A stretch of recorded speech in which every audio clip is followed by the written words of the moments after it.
L'Occident nous a habitués à faire front uni contre leurs ennemis désignés.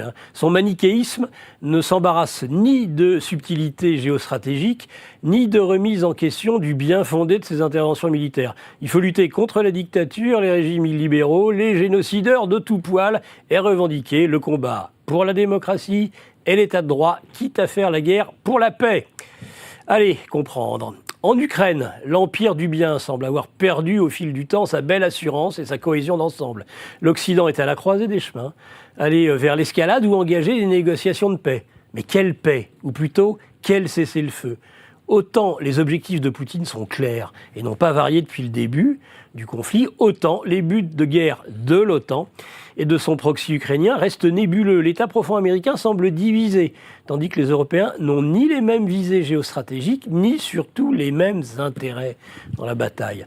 Je reçois aujourd'hui sur le plateau de GPTV Actu Laurent Arthur Duplessis, journaliste et géopolitologue, Finandrine, spécialiste des relations internationales et analyste politique, et Lara Stam, chroniqueuse et patronne d'émission sur Radio Courtoisie. Et on commence tout de suite après ça.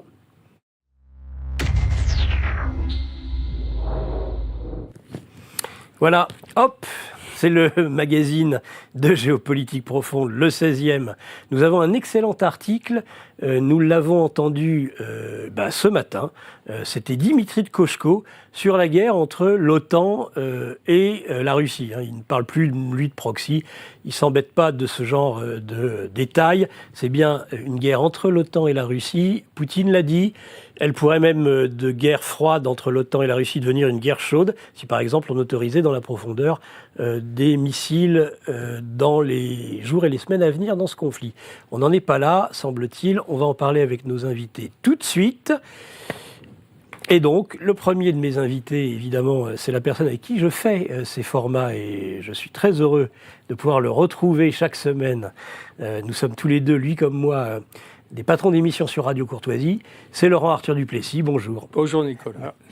Laurent, on va peut-être, dans un premier temps, poser le cadre de nos échanges et puis, si vous le voulez bien, présenter notre invité principal, Finandrine, pour que nous puissions rapidement échanger avec lui. Et puis, je me tournerai aussi vers notre troisième invité, évidemment, puisque sur Radio Courtoisie, nous sommes courtois et nous avons aussi des dames, on essaie en tout cas à chaque fois, sur ces plateaux. Oui, la galanterie française. Exactement. Eh bien, le conflit ukraino-russe, me semble-t-il, arrive à un point assez critique, puisque l'armée ukrainienne donne des signes de plus en plus grands de faiblesse. Son offensive dans la direction de Koursk est un échec. Elle commence à se faire nasser, comme on dit, ou se faire chaudronniser, comme dirait Xavier Moreau. Et dans le Donbass, elle a de plus en plus de difficultés à tenir le choc face à une armée russe de plus en plus offensive, si on peut dire. Donc, Kiev lance des appels désespérés à l'Occident pour avoir l'autorisation de frapper dans la profondeur du territoire russe avec les missiles livrés par l'Occident. Et en particulier, comme par hasard, l'Angleterre et la France. Les fameux Storm Shadow, Scalp, c'est les mêmes. Il suffirait de les débrider, si j'ai bien compris, et on passerait de 200 km à 400, 600.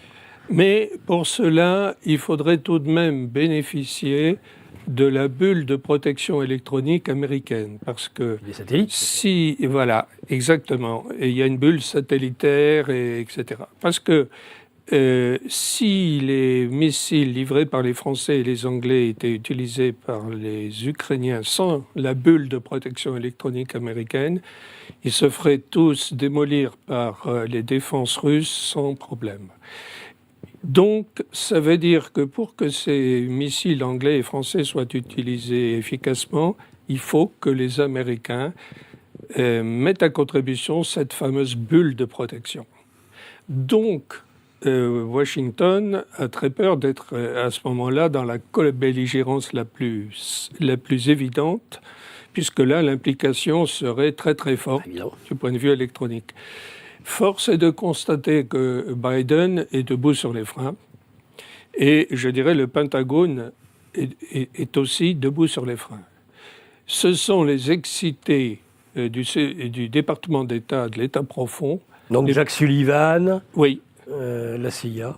Oui, et le monde du renseignement et le monde de la politique étrangère de l'État profond. Ces deux mondes-là, qui eux sont des jusqu'au-boutistes, et eux ne craindraient pas l'escalade. Tandis que le Pentagone, lui, craint l'escalade, et il faut rendre cette justice à Biden, qu'il c'est pas un excité, et il est plutôt extrêmement prudent. C'est vrai. Donc, il y a actuellement un débat intense au sein de l'État américain entre les faucons et les colombes. Que va-t-il sortir de tout ça? On ne sait pas. Le dilemme pour Washington, c'est évidemment si l'armée ukrainienne s'effondre complètement, l'OTAN perd la face. Donc, c'est un dommage politique énorme pour l'OTAN. Mais si l'autorisation est donnée d'aller dans la profondeur du territoire russe, on risque fort une escalade. Bon, bah là, au moins, le décor est planté. C'est donc les hésitations, c'est à la fois au sein de l'État profond américain, c'est vrai aussi des Européens. On va pouvoir revenir sur tous ces sujets avec notre invité. J'aimerais que vous le présentiez en quelques mots, Laurent, et puis on va lui laisser la parole. Eh bien, Finn Andrin, qui est de nationalité suédoise, mais qui parle un français absolument remarquable. On aimerait parler aussi bien le français que... enfin, le suédois que lui, le français. Oui. Ah, oui. Est donc un très brillant analyste qui notamment aime beaucoup la géopolitique et la croisée avec l'économie, etc. Il a une vision interdisciplinaire des problèmes internationaux, c'est ce qui donne aussi tout leur prix à ses analyses. Il écrit notamment, il produit ses analyses dans plusieurs sites et publications, dont le fameux Courrier des stratèges. Le Contrepoint aussi, je crois. Oui, oui. Et il s'est fait une réputation de très, très, très, très bon analyste, impartial, je dirais avec ce calme scandinave, ce recul scandinave, qui fait que l'émotivité n'a pas sa place dans ses analyses. Il a les nerfs d'acier comme Vladimir Poutine, c'est ça? Exactement. On va vérifier tout de suite. Bonjour Finn Andrin et bienvenue. Bonjour. Merci pour cette introduction. Merci. Merci Laurent, en effet. Écoutez, vous pouvez réagir tout de suite un petit peu à la façon dont Laurent Arthur Duplessis a planté le décor. Hein. Vous avez à la fois les remarques, les observations, les affirmations et puis les questions. Oui, tout à fait. Donc, je pense que donc je suis en ligne avec ce que dit donc Monsieur Duplessis. J'ai peut-être quelques nuances à porter. Ma compréhension, donc je ne suis pas spécialiste de ce genre d'armes dont on parle, parce qu'on parle donc des missiles pour toucher éventuellement la Russie en profondeur. Mais j'ai cru comprendre, en écoutant différentes analyses militaires, aussi aux États-Unis, que en réalité, ces missiles ne peuvent pas être utilisés en réalité par les Ukrainiens seuls.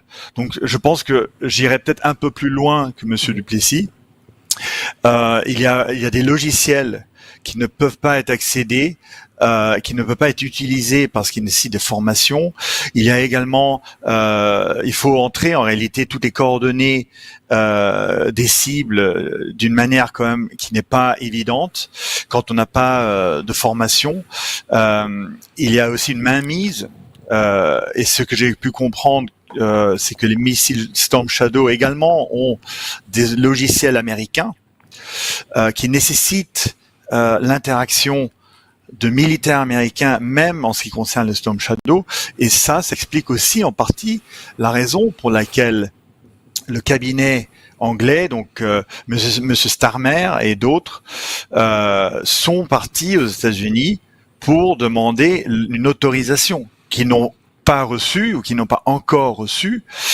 Donc évidemment, les Britanniques étant disons un allié mineur des États-Unis, doivent, pour des raisons aussi de pouvoir et d'influence, demander l'autorisation à Washington. Mais il y a également cet aspect peut-être un peu technique qui fait que les États-Unis doivent être d'accord et parce qu'ils doivent jouer un rôle dans le lancement également de ces missiles Storm Shadow.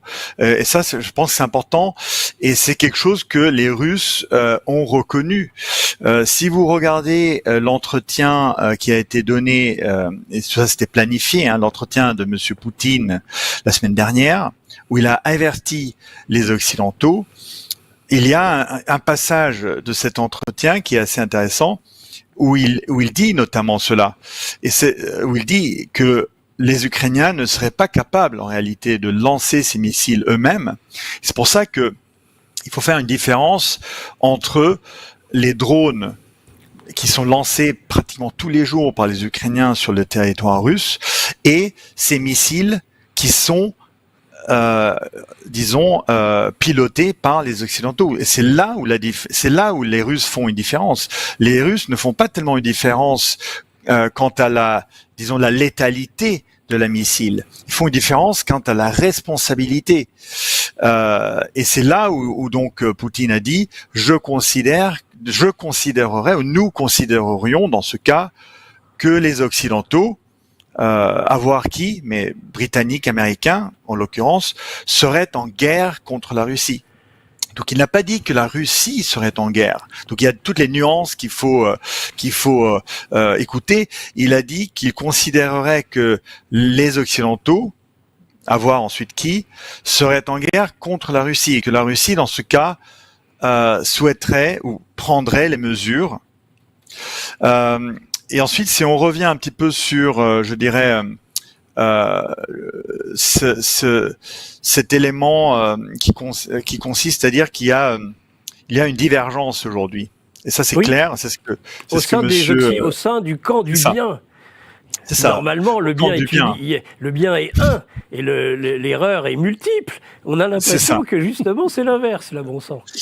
Et ça, c'est très intéressant parce que pour moi, c'est assez inédit. Si vous regardez les conflits dans lesquels les Occidentaux ont participé ces dernières années ou ces dernières décennies, vous voyez souvent une unité et au moins une compréhension claire des objectifs.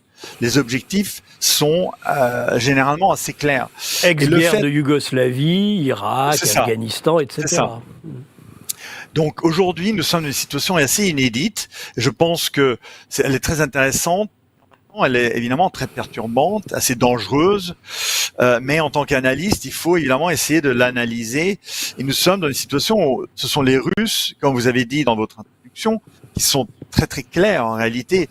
Ils ont annoncé où Monsieur Poutine, donc président Poutine, a annoncé le 24 février 2022 quels étaient les objectifs, et les différents officiels russes ne font que répéter, quand on leur pose la question, que ce sont les objectifs, c'est donc la protection des civils dans le Donbass, c'est la dénazification, c'est la démilitarisation. Donc c'est vraiment très clair. Ensuite, la manière dont ils vont réaliser ces objectifs, évidemment, ne sont pas exprimés pour des raisons évidentes, mais les objectifs sont clairs. Alors que côté occidental, on ne sait pas, et c'est là qui est très perturbant, c'est ça qui est très perturbant, on ne sait pas ce que les Occidentaux ont l'intention de faire. Vous imaginez que nous ne savons pas d'une semaine à l'autre si les Occidentaux vont donner l'autorisation de tirer des missiles au fond de la Russie. Et c'est quand même très perturbant. Et donc nous essayons avec donc les médias de comprendre, mais même les médias ne peuvent pas savoir. Il y avait un article très intéressant dans le London Times qui a apparemment eu un accès à très haut niveau, qui décrivait exactement les discussions qui ont eu lieu donc entre Américains et Britanniques, donc même avant le voyage de Starmer à Washington. Donc déjà il y avait le Home Office, le Foreign Office, donc le ministère des Affaires étrangères au Royaume-Uni, qui en fait a déconseillé à Starmer d'aller là-bas. Peut-être pas parce qu'ils sont contre l'envoi de missiles, mais parce que ils ont jugé que Starmer n'allait pas avoir une autorisation. Et donc, et ça c'est clairement dit dans le journal. Starmer a néanmoins décidé d'y aller quand même, et c'est peut-être un signe de son inexpérience.